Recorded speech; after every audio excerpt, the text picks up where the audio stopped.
Bienvenidos a esta edición de Observatorio Semanal, una edición en la que, como usted sabe, abordamos y reflexionamos sobre temas de relevancia nacional e internacional a profundidad. Y el tema que nos ocupa el día de hoy, Simón, Daniel, es un tema muy importante, es un tema que está ahí presente no solamente en México, sino en otros países del mundo, y que es el tema de los refugiados. Ayúdenme a entender más o menos cómo está la panorámica de estas personas en el mundo actual, Simón. Claro, mira, tenemos, Pedro, una tendencia que ha profundizado los flujos migratorios en el mundo, crisis derivadas, por ejemplo, de los conflictos armados o de situaciones políticas han generado movimientos de desplazados y también flujos migratorios derivados de condiciones económicas, ¿no? En Europa vemos ahora esta gran crisis que se ha generado en países que tradicionalmente tenían una perspectiva mucho más liberal e incluyente. Vemos que la migración que se ha producido desde África derivado de los conflictos armados, pues ha generado reacciones también y ha despertado figuras y discursos muy xenófobos y ha estado generando un rechazo, digamos, sistemático al ingreso a los migrantes y exigiendo políticas mucho más restrictivas de contención, incluso continental, ¿no? Digamos. Okay. Ahí nos dice Daniela, y ahí me gustaría escuchar tu opinión, Simón, que si pensamos en el caso europeo, tenemos un tipo de migración particular. Mencionabas África, también podemos mencionar, digamos, refugiados, inmigrantes que vienen de otras causas, digamos, causados por otro tipo de crisis. Daniela, ¿qué nos puedes decir de esto? Un poco lo que es importante recordar es cómo ha evolucionado la figura del refugio y las causas que generan los movimientos migratorios en busca de protección en otros estados. Sabemos que la figura del refugio surgió en la época de la Segunda Guerra Mundial, después de todos los conflictos que hubo, la desintegración de algunas naciones, y los primeros motivos que se reconocieron como válidos para reconocer a una persona refugiada estaban enfocados a la persecución por motivos de nacionalidad, raza, religión o situación política. Por ejemplo, actualmente hemos visto que esa figura ha ido evolucionando y acepta ya otro tipo de desplazamientos, como los que mencionaba un poco Simón, que tienen que ver con problemas, digamos, ambientales, con problemas económicos, con problemas de violencia, y por lo tanto, digamos, la figura se ha ido ampliando y eso ha motivado que se incentiven estos movimientos migratorios. Ok, me han, digamos, hablado de tres fenómenos o de tres conceptos que han utilizado de manera muy próxima, a veces indistinta, y que me gustaría ver si hay diferencias o no entre ellos. Han hablado, Simón, de desplazamiento, han hablado de migración y han hablado de refugio. ¿Son lo mismo? ¿Cuál es la interconexión entre estos tres fenómenos? ¿En dónde están sus distinciones? ¿Por qué usamos estos tres términos para referirnos al movimiento de personas en el mundo? Digamos que la migración es el término más genérico que implica el tránsito de personas de un país a otro, pero puede ser por cualquier situación. Digamos, los flujos migratorios que vemos de México, Centroamérica hacia Estados Unidos en búsqueda de una oportunidad económica son tradicionalmente migrantes. Pero hay personas que salen de su país porque requieren protección internacional, porque no la pueden obtener en su país por alguno de estos motivos que señalábamos: persecución política, origen étnico, raza, y eso genera que requieran ser sujetos de una protección internacional, y esos son consideradas personas migrantes que tienen ese estatus. Ok. ¿Y desplazamiento? El tema de desplazamiento tiene ciertos matices, como lo comentaba Simón. Migración es la figura general. El desplazamiento, en términos generales, se entiende como movimientos migratorios que se pueden ser incluso dentro de un estado o fuera de sus fronteras, que están obligadas, a lo que se van a obligar las personas derivado de ciertas situaciones. Entendemos que puede haber desplazamiento forzado en algunas cuestiones, que tiene que ver con acciones que llevan las autoridades o situaciones que se viven dentro de los estados que motivan a que las personas se vayan o se desplacen. Conflictos armados, por ejemplo. Crisis de seguridad como las que se viven también en nuestro país, ¿no? Sí, exactamente. O incluso temas como el medio ambiente, desastres naturales, que en ese caso podríamos poner el ejemplo de Haití. Desde el 2010, que fue el terremoto, me parece, hasta ahora con el tema del huracán. Y que siguen teniendo una vulnerabilidad total y también una fuerte sequía en Centroamérica que está provocando también este desplazamiento, y ahí sí presiones hacia el norte, ¿no? Sí, y en el caso mexicano el tema del desplazamiento interno provocado por la crisis de seguridad es una cuestión invisibilizada. Es una población de muchas regiones en el país donde el narcotráfico ha generado esquemas de control territorial y la violencia, digamos, generalizada en esas regiones ha provocado que las personas salgan de sus casas y se desplacen. ¿Es un número importante de personas, Simón? O sea, ¿sí es un fenómeno relevante en el México de hoy? Hay algunas organizaciones de sociedad civil que estiman aproximadamente 300,000 personas en 300,000 personas mexicanas en sí, México que se han visto obligadas a cambiar de residencia por cuestiones de violencia. Sí. Es un dato. Es un dato y una población que está invisibilizada porque como no se ha reconocido, digamos, a nivel del gobierno la situación que prevalece en México en esta crisis más general de derechos humanos, pues es una población que no tiene una visibilidad tangible. Ok. Y en materia de refugiados ahora han habido una serie de fenómenos en México que no estábamos acostumbrados a mirar, ¿no? México siempre ha sido un país de migración, lo sabemos. Ahora el fenómeno migratorio también ha ido cambiando con esto que se llama ya sobre todo migración de retorno, es decir, ahí hay muchas cosas que decir, pero también tenemos, o así se dice, o eso se lee en los periódicos, una crisis de refugiados. Daniela, ¿qué es esto? Un poco después de las actividades que hubo en Brasil con los Juegos Olímpicos y con el Mundial de Fútbol, para llevar a cabo toda la infraestructura de estos dos eventos, se contrató mucha mano de obra haitiana y de personas de África. Entonces, cuando terminan estos dos eventos y las personas se dan cuenta que no tienen oportunidades de permanecer en Brasil, su primer, vía o lugar a donde recurrir es Estados Unidos, principalmente las personas haitianas, porque derivado del terremoto, Estados Unidos dio facilidades para conceder la calidad de refugiado a las personas que provenían de este país. Entonces, para poder llegar a Estados Unidos, las personas haitianas tuvieron que cruzar el continente para llegar a México. El problema es que cuando ellos llegan a México, la frontera con Estados Unidos está cerrada y entonces las personas se quedan en México. Eso hace que en el lapso en que las personas pueden presentar su solicitud en Estados Unidos, que las puedan atender efectivamente y que les respondan, aproximadamente en estos momentos se calcula que son, me parece, 60 días, y son esa cantidad de tiempo que las personas tienen que permanecer en México, eso sin contar el hecho de que se conceda o no la calidad de refugiado. Y mientras en este periodo de 60 días siguen llegando personas tratando de entrar a Estados Unidos para tener esta calidad. ¿De cuántas personas más o menos estamos hablando? Es decir, ¿de qué magnitud es esta crisis de refugio? Pues se ha incrementado particularmente en los últimos 5 años, de 2000 a 2015. Se ha duplicado el número de personas en México que están ya sea en tránsito o que buscan refugio en México. ¿Buscan refugio en México o buscan refugio en Estados Unidos? En ambas situaciones. Hay una población muy importante de centroamericanos que salen de Centroamérica, de El Salvador, fundamentalmente por el tema de la violencia de las pandillas. Y es población que viene precedida de muchas prácticas de violencia. Pueden ser jóvenes, por ejemplo, pueden ser incluso niñas, niños, adolescentes no acompañados, pueden ser personas que por su condición, orientación sexual o de género también están siendo perseguidas y que entonces buscan esta figura en México. Es un reconocimiento que se hace a través de la Comisión Mexicana de Ayuda a Refugiados. Y ellos buscan quedarse en México adquiriendo la calidad de refugiados. Exacto, para tener la protección que no pueden tener en su lugar de origen. Y en el otro caso, Daniela, tú nos narras de otro fenómeno, la verdad es que muy impresionante, de personas que fueron a trabajar a Brasil para construir infraestructura, no quieren regresar a sus países, me imagino que por la situación en la que se encuentran, y entonces optan por atravesar todo el continente. Todo el continente. De hecho, recientemente, leyendo las notas en los periódicos, porque es una situación que se ha intensificado las últimas al menos 2 semanas, leyendo las notas, narran la travesía de una familia para poder llegar. Cuéntanos un poco de eso. ¿Cuál es la travesía de alguien para llegar hasta el norte de México? Tienen que pasar por distintos países, tienen que pasar por Colombia, por Nicaragua, por la zona central de Centroamérica, llegan a México y llegan a Chiapas, llegan a los lugares que son frontera en el sur y tienen que atravesar, en las corrientes migratorias generales, atravesar el país para poder llegar hacia la zona de Tijuana, que es donde se están concentrando ahorita.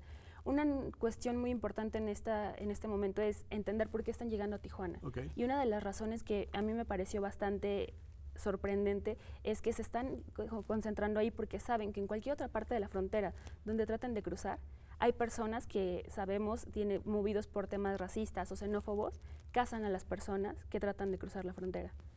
Entonces, en su temor de ser atacados, de que los asesinen, tratan de llegar a la zona de Tijuana, porque se sienten que es un cruce más seguro. Es el cruce más seguro que pueden encontrar.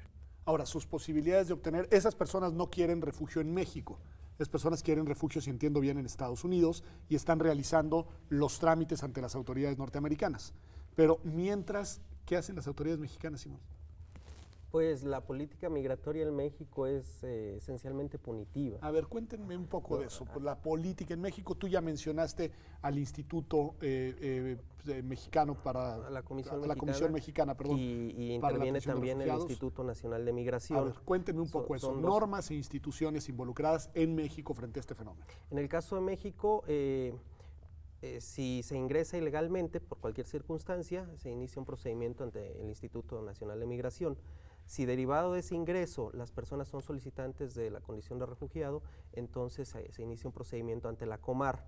El problema es que mientras esas personas están en definición de su situación, si se les va a dar ese estatus o no en México, por regla general permanecen en detención administrativa, bajo la figura de alojamiento, señala Migración. ¿Y en dónde es eso? A ver, en estaciones migratorias. En estaciones migratorias, ¿dónde hay estaciones migratorias? En ¿Qué la Ciudad de características México tiene una en Iztapalapa, en Acayucan, en Chiapas, en Tenosique. Ahí hay estaciones migratorias, pero la CNDH recientemente sacó un informe sobre las condiciones que privan en estas estaciones. Descríbenoslas. Básicamente hacinamiento, falta de luz, incapacidad de las autoridades para, digamos, garantizar el conocimiento de los derechos, falta de comunicación con sus estados nacionales, es decir, es casi un régimen carcelario, pero con una denominación administrativa. Y el problema es que aunque la ley reconoce alternativas a la detención, la política de migración es dejar a las personas en la detención administrativa, lo que genera pues mucha presión y terminan muchos aceptando el retorno asistido, firmando voluntariamente con tal de ya no mantenerse en una estación migratoria que puede ser durante meses. Eso es lo que les iba a preguntar. ¿Cuánto tiempo puede pasar una persona en una estación migratoria en promedio? Es decir, sí, no hay una determinación. Hay una base legal que establece, al menos hasta el momento, que no se debería de pasar más de un mes en una, en una detención migratoria, teniendo en cuenta que ese mes incluyera recursos de revisión o todos los que procedieran. Todo se debería resolver en contra de la deportación. Entonces, incluso el amparo en todo este periodo. Sin embargo, en la práctica lo que pasa es que la detención administrativa o la detención migratoria se prolonga de manera indefinida. Entonces puede haber personas que permanezcan ahí meses o años incluso. ¿Y de cuántas personas estamos hablando más o menos? Digo, no sé, una cifra aproximada. Es una cifra difícil de rastrear, primero porque estas personas se encuentran en condición de vulnerabilidad y tienen pocas posibilidades de tener una representación jurídica, por ejemplo.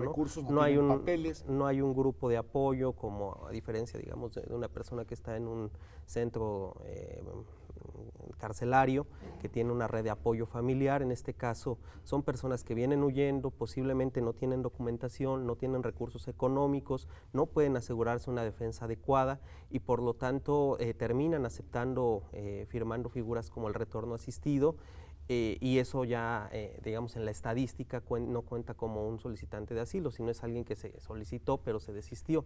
Hoy día, por ejemplo, tenemos documentado un caso de una persona que lleva un año en la estación migratoria. Y ¿Acá en Ciudad de México? Aquí en la Ciudad de México, desde enero.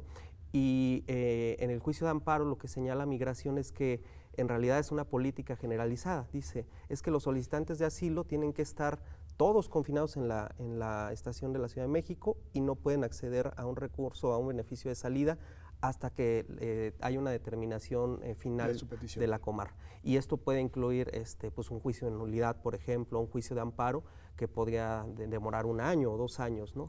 Pues me impresiona mucho, y lo que les voy a preguntar después de un corte, que me parece que es algo muy importante, es ¿cuáles son las alternativas? Ustedes nos están ayudando a entender cómo es que llegan estas personas a estas estaciones migratorias, cómo es que llegan a la ciudad de Tijuana. Ahora lo que les voy a preguntar es, bueno, ¿cuáles son las rutas de lo que ellos esperan y de lo que ellos pueden obtener por parte de las distintas autoridades? Pero antes vamos a un corte. Esto es Observatorio semanal, y como usted ve, estamos hablando de refugiados, de migrantes, de una crisis que nos afecta a todos. Ya volvemos.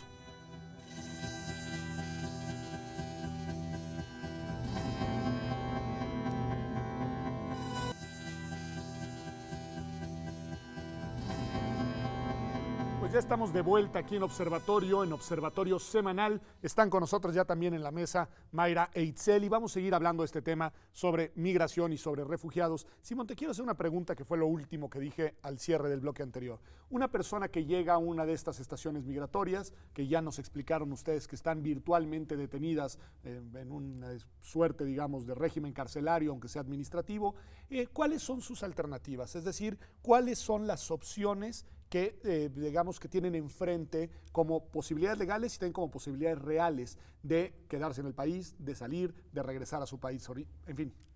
Bueno, una persona migrante en general que ingresa al país de manera irregular tiene que substanciar un procedimiento administrativo migratorio que puede culminar con la deportación. Okay. Por sí mismo pueden solicitar el retorno asistido, que es una figura que abrevia, digamos, este procedimiento y las personas son regresadas a la frontera. Devuélvanme a mi país. Y en el inter del procedimiento pueden ser entregados, por ejemplo, en custodia a las embajadas, a las representaciones diplomáticas o a organizaciones de la sociedad civil que trabajen en derechos humanos. Hay un procedimiento para que las organizaciones o las representaciones soliciten la custodia de una persona temporalmente y entonces la persona no esté alojada en la estación migratoria. Esto en el deber ser. Y una persona que es solicitante de la condición de refugiado puede salir por razones humanitarias, lo prevé la ley. Sin embargo, ninguna de estas alternativas en la práctica son llevadas a cabo. La regla generalmente es mantenerlas no en reclusión, en detención administrativa, en este alojamiento. Bueno, ¿y quién decide, Daniela, si van a obtener o no la condición de refugiados? Ya nos has mencionado esta comisión, pero ¿cuál es el trámite? ¿Cuáles son las valoraciones que se hacen?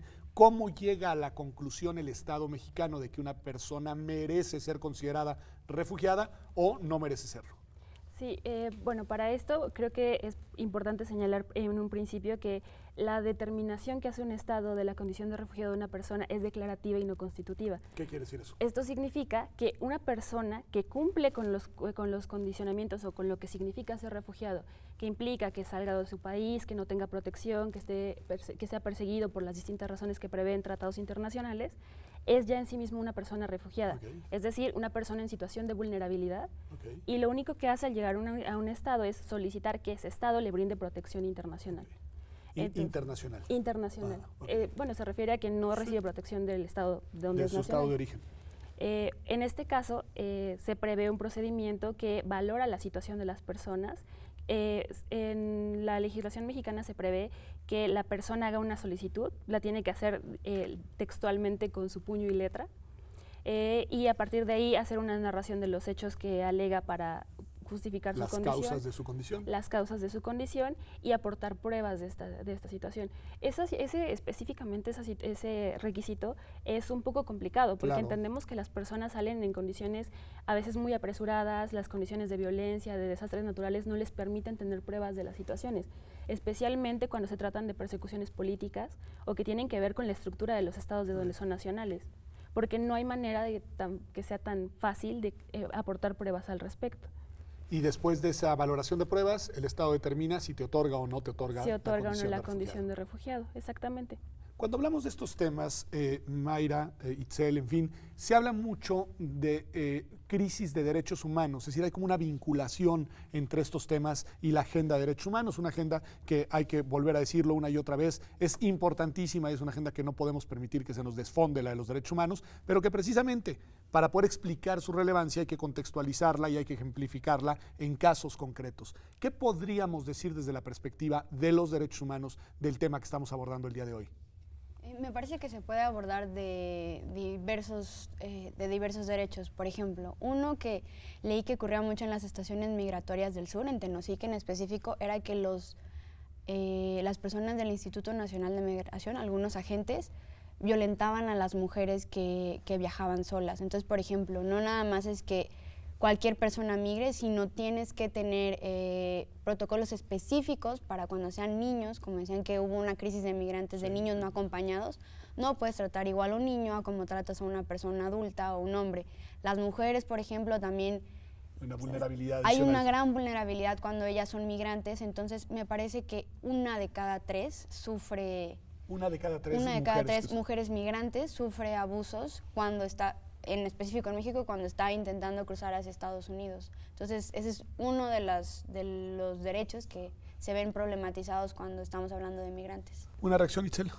Pues de hecho, Amnistía Internacional hizo un estudio hace poco donde consta que las personas que vienen de otros países hacia Estados Unidos, que tienen que pasar por México y las fronteras, se ven vulneradas en sus derechos humanos, principalmente en su integridad personal y también en cuestión de su derecho a la vida. Igualmente tiene que tomarse en consideración que debe recibir, como ya dijo Mayra, un tratamiento especial en cuanto a las mujeres y los niños. Otro derecho que podemos decir es el derecho a la familia, porque las personas al migrar pues se separan de su núcleo familiar y entonces esto provoca que se vayan como distanciando estos lazos. No, está bien el punto. Hay un tema que aparece y reaparece cuando se habla de estas situaciones, que es, y está en el trasfondo de lo que ustedes dicen, que es la violencia y que es el crimen y que son los abusos. ¿Qué podemos decir de eso, Simón, pensando en la situación de esas personas que se encuentran o en tránsito por el país o retenidas en estas estaciones migratorias en México? Mira, creo que el caso de San Fernando, de la matanza en 2010, es representativo, digamos, de estos patrones de violencia. Por una parte, que en México las rutas migratorias, concretamente del Golfo, está controlada por un grupo de la delincuencia organizada, pero que también hay prácticas de anuencia y de connivencia entre agentes del Estado y grupos del crimen organizado, y esto lo había ya documentado la CNDH en 2008 y en 2009. Ellos estimaban... ¿A qué niveles? A niveles de policías estatales y municipales y de nivel de agentes de migración. Ok, del propio Instituto Nacional de Migración. Agentes del Estado que entregaban a los grupos de la delincuencia organizada a las personas migrantes en lugar de darles protección, ¿no? Y esto que ya estaba documentado no fue materia, digamos, de la recomendación por el caso de San Fernando, y por eso no se considera una violación de derechos humanos, porque están señalando que es una cosa de criminalidad común, únicamente vinculando a los Zetas, a este grupo del crimen organizado, pero están dejando de lado que ya había documentado todo un patrón de colaboración, de aquiescencia, en lo que participaban agentes del Estado, y esto no está siendo reconocido, es decir, hay propios agentes del Estado que están colaborando con estas estructuras delincuenciales. Además, el tema de la violencia preexistente, ¿no? Todo lo que sufren de las pandillas o de las maras, por ejemplo, y esto nos lleva a hacer un diagnóstico que es un problema transfronterizo, que hay responsabilidad de distintos estados que generan violencia o que no están garantizando seguridad. Que no son capaces de garantizar condiciones de seguridad. En el tránsito sucede lo mismo, como en el caso mexicano, y después si llegan a Estados Unidos, pues tienen que enfrentar también un proceso muy complicado, violencia, deportación, etcétera. O sea, la violencia es una palabra constante cuando se habla de estos temas. ¿Tú estarías de acuerdo con eso, Daniela? Sí, y en este punto me gustaría mucho resaltar, digamos, la violencia que se sufre en México, más allá también del tema de la delincuencia. Los casos de xenofobia son impresionantes. A ver, detengámonos un poquito en eso. Ahorita, como comentábamos, las personas se están concentrando especialmente en Tijuana. Las personas que viven, que son nativos de ese lugar, empiezan a tener ciertas actitudes discriminatorias y xenófobas en contra de las personas que están llegando en calidad de solicitantes de refugio. Entonces empezamos a ver que las criminalizan, les atribuyen cuestiones como enfermedades, como aumentan el índice de criminalidad. Empieza a haber quejas respecto a que el Estado tenga que invertir recursos económicos para darles hogar o alimentación. Consideran que el Estado solamente tiene una obligación de protección respecto a los nacionales y no respecto a cualquier otra persona que se encuentre en su territorio, como en realidad es. A ver, me gustaría que nos detuviéramos un segundo sobre ese punto, porque más ya nos habías dicho algo de esto, Simón, pensando en lo que está sucediendo también en Europa. Y lo que les quiero preguntar es nada más, reflexionemos un poco sobre cuál debería de ser previsiblemente, digamos, o más bien deseablemente, la actitud de las poblaciones que reciben estas migraciones, Mayra, porque yo creo que sí es un tema complejo el de una población que tiene ciertas características y de repente se ve en una situación de coexistencia con seres humanos que vienen de fuera. Es que creo que usualmente hay dos tipos de reacciones. La abierta y muy bien intencionada, reconociendo a las otras personas, como pueden ser las patronas aquí en México, que les dan alimento y ayudan a los migrantes. ¿Qué son las patronas, perdón? Son un grupo de mujeres que no sé, están en Oaxaca, me parece. Okay. ¿En Veracruz? En Veracruz, perdón, en Veracruz.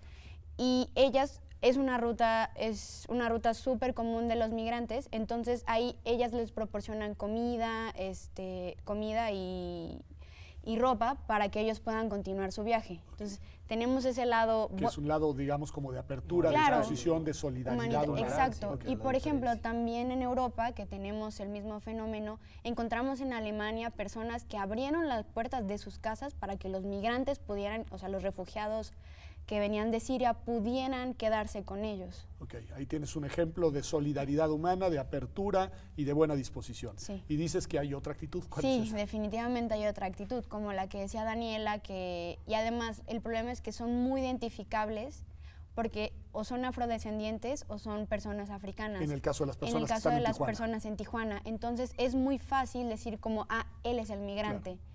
Porque, por ejemplo, hay un fenómeno en el sur de México donde migran personas de Centroamérica. Pero que no es fenotípicamente, exacto, claro. no es tan claro y no puedes decir como, claro, esa es la persona que está migrando.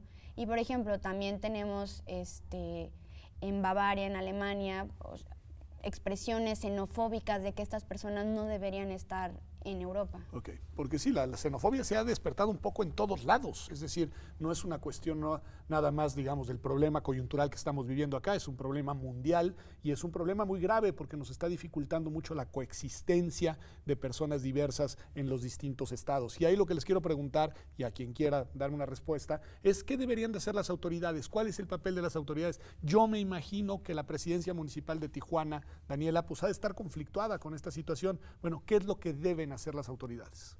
¿Quién reacciona? Bueno, hasta el momento las autoridades, específicamente de Tijuana, parecen haber reaccionado bien hasta cierto punto. ¿Qué han hecho? Han tratado de apoyar los lugares, las estaciones donde las personas migrantes o en calidad de refugiados se alojan. Les dan alimentos, les proporcionan, no sé, colchonetas, cobijas, las cuestiones básicas. Y en ese punto es muy importante hacer énfasis en las obligaciones que tiene el Estado. La actitud del Estado no depende de su buena fe o de su buena voluntad, depende y tiene que estar regida en gran medida por las obligaciones que el mismo Estado contrajo en esta materia. Entonces, ¿Qué serían? En ese caso tiene, digamos, por ejemplo, obligaciones internacionales. Obligaciones internacionales derivado de tratados de, no sé, que nacen del derecho internacional de los refugiados, pero que se complementan con normas de derechos humanos, porque no son excluyentes, se utilizan de forma conjunta, y en este sentido las autoridades tendrían, para empezar, y lo más deseable sería no tener detenidas a las personas en un inicio. No obligarlas a regresar al estado de donde escaparon, porque si están escapando de un riesgo, devolverlas es llevarlas de nuevo a ese riesgo. No sé, cuestiones de proporcionarles documentos de viaje, de que los dejen transitar, libertad de circulación, permisos, posibilidades de solicitar la regularización de su situación, de solicitar la calidad de refugiados. O sea, son una serie de obligaciones que van más allá de simplemente decirles, pues te voy a dar de comer hoy. ¿Tienes la impresión, Itzel, de que este es un fenómeno que llegó para quedarse? Supongo que sí, porque vemos que a nivel mundial tenemos crisis de violencia en todos lados y una de las razones precisamente de que las personas migren a otros países es que se ven desplazados forzosamente, ¿no? Por estas condiciones de violencia. Por ejemplo, en México podemos ver que están personas de los estados están viniendo a la Ciudad de México para buscar como un refugio. Simón, este asunto de que ahí hay migración también interna. Es que mi pregunta va en este sentido, y te lo pregunto, Simón, que eres experto en el tema, es decir, si esta situación llegó para quedarse, ¿cuáles deben de ser, atendiendo estas obligaciones, las políticas a largo plazo, pensando en las que tú puedes controlar, que son las del país propio? Bueno, yo creo que tenemos que profundizar en términos de un cambio cultural, educativo. ¿Cultural empezarías por ahí? Sí, que la democracia sea entendida también como la diversidad, la inclusión, el respeto a las otras personas, a la diferencia, pero que esto trasciende, digamos, al Estado. Es algo que se tiene que resolver de manera sistémica o global porque la crisis es generalizada y involucra, digamos, o compromete a la humanidad en su conjunto, si me lo atreviera yo a decir. O sea, estos discursos del nacionalismo, del nacionalsocialismo que están reactivándose en Alemania, por ejemplo, o el discurso de Trump con relación al cierre de la frontera, pues no es muy distinto de lo que vemos aquí cuando las personas en Cuautitlán dicen se tiene que cerrar la estación migratoria porque están provocando delincuencia. o perseguirlos por sus características físicas, ¿no? Asociar al terrorismo, digamos, a las personas en Europa que vienen migrando de un conflicto armado muy profundo. Entonces, las sociedades tienen que dejar de ser autorreferenciales y tenemos que aprender a mirar la diferencia como algo con lo cual tenemos que convivir y coexistir, lejos de intentar protegernos, porque eso solo nos va a llevar pues a tendencias mucho más conservadoras. Pues muchas gracias, en verdad, importantísima reflexión esta para concluir, Simón, porque la verdad es que nos das un cierre completo, digamos, de un tema de una, digamos, dimensión mundial, que tienen razón. Las reacciones que vemos en otros países son también las que se ven acá y sobre eso debemos de reflexionar, porque luego queremos proteger a nuestros migrantes fuera del país y no queremos, digamos, recibir a los migrantes que vienen de otros. Y sobre esto es sobre lo que quiero que continuemos la reflexión ahora después de un corte, es decir, sobre cómo ir construyendo una conciencia distinta hacia la migración en todo el mundo. Ya volvemos, esto es Observatorio Semanal.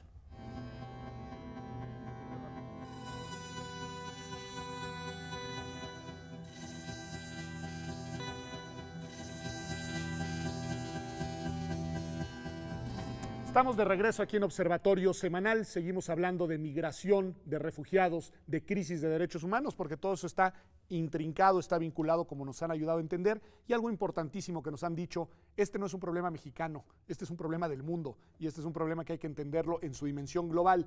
Y desde esa perspectiva, nos decías tú, Daniela, que estas personas que vienen desde Brasil hasta Tijuana, y que quieren llegar a Estados Unidos, lo que están haciendo es solicitar refugio allá en Estados Unidos.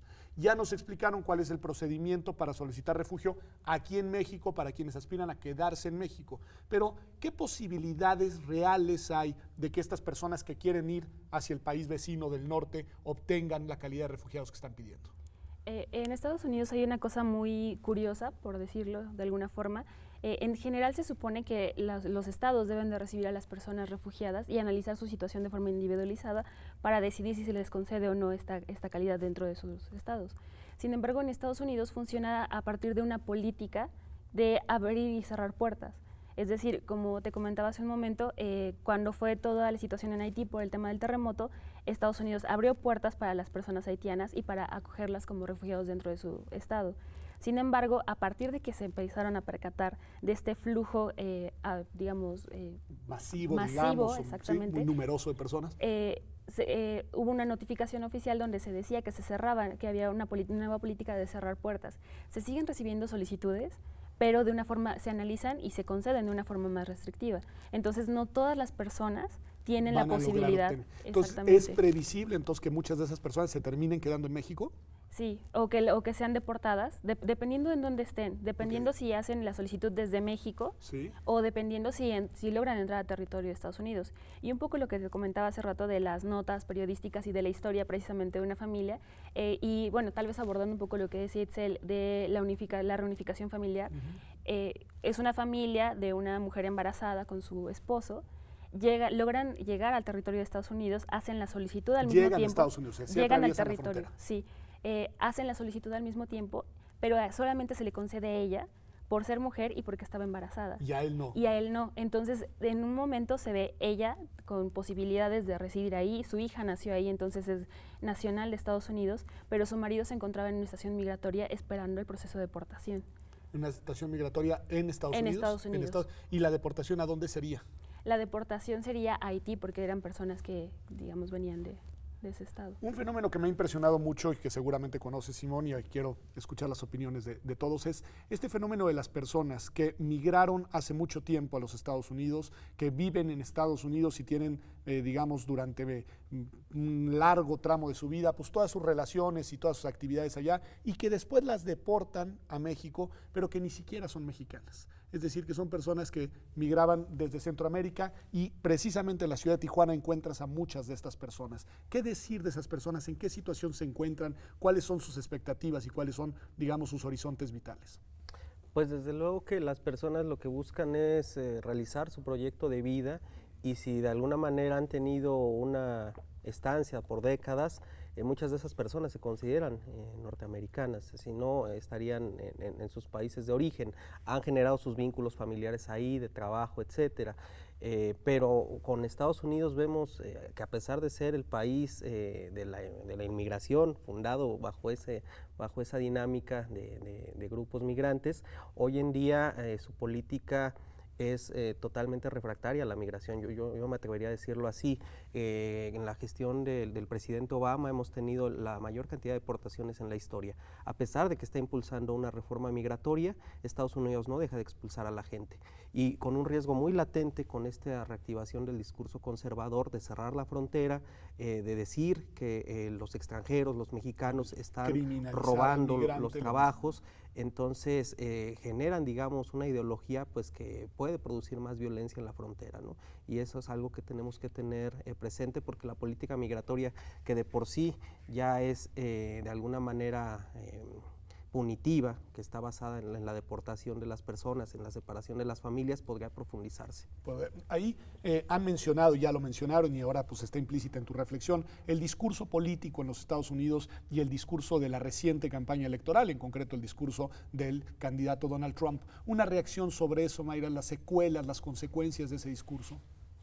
Pues creo que solo alimenta la xenofobia y la intolerancia en Estados Unidos y es súper contradictorio porque acabo de leer un artículo en el que decía que probablemente los millennials latinos que ya viven ahí, que son ciudadanos, son los que pueden hacer la diferencia y hacer que Hillary Clinton gane con facilidad.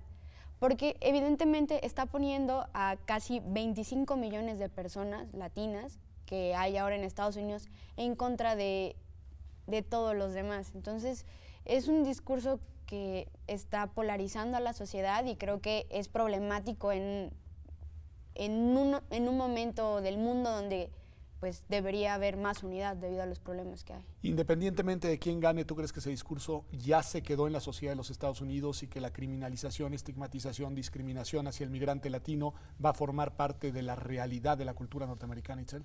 Pues sí, porque lamentablemente el discurso de Donald Trump va dirigido hacia un grupo específico de personas que en su interior sí sienten esas cosas hacia los migrantes, ¿no? Y también está fomentando el odio y ver como a la otra persona, a la persona de al lado, como un extraño o que es tu enemigo, cuando en realidad todos somos seres humanos y no tendría por qué haber diferencias en este tipo de cosas. Hay una dimensión que está ahí latente, Daniela, me gustaría escuchar tu opinión, no que seas experta en cuestiones económicas, pero hay una dimensión que siempre se alega frente al fenómeno migratorio y es pues los migrantes requieren recursos e incluso van a buscar trabajos que los locales no consiguen y donde hay además escasez de trabajos y escasez de recursos, pues el que lleguen más migrantes pues tensa las cosas. ¿Cuál es tu reacción a ese tipo de discursos que piden mirar también la dimensión económica para dictar las políticas públicas en materia de migración? Creo que es un discurso sesgado. Si entendemos que el Estado sí tiene obligaciones con las personas que llegan a su territorio, entendemos que sí puede haber una cuestión económica detrás. O sea, el Estado sí tendrá que invertir en ciertas cuestiones, en garantía de derechos principalmente para estas personas. Sin embargo, creo que es sesgado porque se deja de lado la visión que aportan a la economía las personas migrantes. En Estados Unidos se ha hablado de que las personas migrantes son una fuerza laboral muy importante, que si en algún momento las personas, los latinos, las personas que vienen de otros estados, se fueran de ese país, habría muchos sectores de la industria estadounidense que no podrían subsistir de forma adecuada. Entonces creo que el discurso se plantea desde donde se quiere, hacia donde se quiere enfocar. Si lo queremos enfocar a una política excluyente, es claro que vamos a hacer un discurso que promueva los gastos que el Estado va a generar y las repercusiones que eso tendrá para los nacionales. Sin embargo, como te digo, yo creo que hay una necesidad de ver el panorama global para poderlo valorar. Si la presidenta de Estados Unidos es Hillary Clinton, ¿va a haber un cambio en la política migratoria con respecto a la del presidente Obama y distinta, sobre todo en contrapunto con el discurso de Donald Trump? ¿O en realidad no crees, Simón, que vayan a cambiar mucho las cosas? Yo creo que las cosas permanecerían, no habría una continuidad en esa política, porque recordemos, una parte es la política que recae en el Ejecutivo y la gran reforma migratoria que se ha propuesto en varias administraciones se discute en el Congreso. Y ahí la polarización y la posibilidad de lograr una reforma integral ha sido complicada en los últimos 15 o 20 años, ¿no? Desde Fox y su enchilada completa, ¿no? Que se buscaba esta reforma integral. Ahora Barack Obama, 8 años, bueno, en sus 2 administraciones ha también intentado impulsar para que la reforma, para que aquellas personas que ya residen ahí puedan tener un estatus legal, pero hay una oposición muy férrea y en un Congreso bipartidista pues es difícil alcanzar, digamos, acuerdos tan trascendentes. Entonces creo que la política del Ejecutivo podría mantenerse, pero la reforma será difícil impulsarla a menos que el Partido Demócrata obtenga pues una mayoría en el Congreso. A mí me ha llamado mucho la atención cómo en la campaña reciente en los Estados Unidos el tema de la migración ha sido un tema eje, un tema central, un tema de los que está en la médula para bien y para mal del discurso, y creo que además va a permear, como bien dices, no solo de la elección presidencial, sino también a la elección legislativa, y en ese sentido es un tema de agenda. Acá no tengo la impresión de que sea igual. ¿Ustedes qué opinarían? ¿Ustedes ven que el tema de la migración vaya a ser un tema relevante en la campaña presidencial y en las campañas legislativas de 2018? ¿Sí, no y por qué? No sabría precisarlo. En realidad tengo la percepción de que no ha sido un tema al que se le ha dado la relevancia debida. En momentos clave como ahorita, en temas coyunturales, empiezan a haber posturas y las posturas no nos dan muchas esperanzas hacia el futuro. Okay, ¿por ejemplo? En realidad. No, porque hay mucha opinión pública, opiniones, posturas de políticos que consideran que no se debe de invertir demasiado dinero, demasiados esfuerzos en las personas que llegan. Eso, no sé, viniendo de personas que fueron ex candidatos a la presidencia o que son posibles, digamos, personas que pueden llegar a ser candidatos, resulta preocupante, porque al final de cuentas es un eje administrativo que tendría que llevaría el Estado, darle importancia o no a las personas migrantes. ¿Qué es más importante desde su punto de vista? Que este tema se discuta, aunque en la discusión haya esos sesgos y haya esos sesgos además xenófobos, etcétera, o que permanezca invisibilizado. Es decir, una reacción, Mayra. Pues creo que no me gustaría que se dieran reacciones xenófobas, pero creo que es mejor que se visibilice, porque al menos empiezas a discutir y creo que al final siempre va a haber posturas que van a apoyar a los migrantes o defensores de derechos humanos que van a empezar a posicionarse más, porque de que están ahí, y llevan años estando ahí, como el Padre Solalinde, como las patronas que dije, como varias ONGs que están trabajando el tema. ¿Qué podrían entonces argumentar a favor, sí, digamos, de la situación de los migrantes? Entonces, a pesar de que los políticos, igual y podrá haber algunos que sean conscientes de la situación, tal vez podría, pues es mejor, creo, que se visibilice la problemática. ¿Tu opinión, Itzel? Por supuesto que debería discutirse, sobre todo porque entra dentro de esta agenda de los derechos humanos. Todo lo que involucre siempre derechos humanos y derechos de minorías y de personas en situación de vulnerabilidad debería discutirse, y no solamente, por ejemplo, ahora que existió este desastre en Haití y que por el momento está discutiendo las cuestiones de migración, siento que siempre debe ser discutible esos temas. Ok, que son temas que más bien se tiende a invisibilizar. Sí. Pero decías una cuestión muy importante, Simón, y era el tema del cambio cultural, porque escuchándolas muy bien, el cambio cultural va también por el discutir el tema, visibilizar el tema, darle su justa dimensión, argumentar que todos somos personas, en fin, hay ahí todo un cambio cultural. Pero mientras ese cambio cultural no se dé, parece que lo que paga políticamente es más bien el discurso xenófobo, Simón. Sí, creo que está teniendo mucho éxito y que a diferencia de México, por ejemplo, en Estados Unidos sí significa un bono democrático llegar a la población latina, ¿no? Okay. Porque puede inclinar una elección. Claro. En el caso de México, los migrantes centroamericanos pues no representan algo políticamente redituable para los actores políticos en México, y la capacidad que tienen los estados centroamericanos de incidir sobre México pues también se da en una relación asimétrica, ¿no? con México, digamos, como el estado que pone las reglas del juego. Entonces difícilmente Centroamérica puede empujar a México a que modifique su política migratoria, y México difícilmente también puede empujar a que se modifique la política migratoria en Estados Unidos.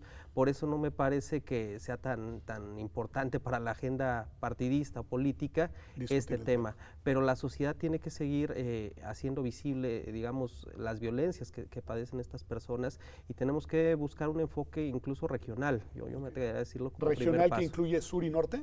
Sí, porque las respuestas que el Estado mexicano pueda dar, incluso si tuviéramos un cambio de política, serían insuficientes. O sea, hay una condición económica que está empujando la migración hacia el norte, hay factores de violencia que están empujando también la migración, está el tema del crimen organizado que está generando el desplazamiento interno en México.